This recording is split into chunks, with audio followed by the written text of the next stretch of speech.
Hey everyone, thanks for tuning in. Today's video will show you how to enable the black theme, also known as dark mode, in the VLC media player on your Android phone.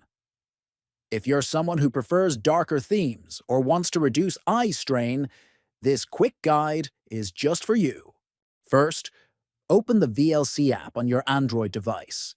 Next, look at the top left corner and tap on Settings. After that, scroll down until you find the section labeled Interface and tap it.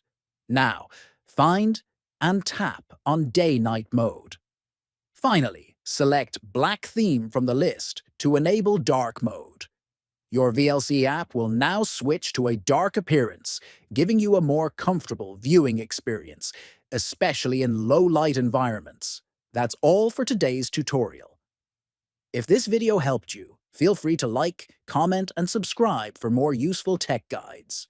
See you next time with another quick tip.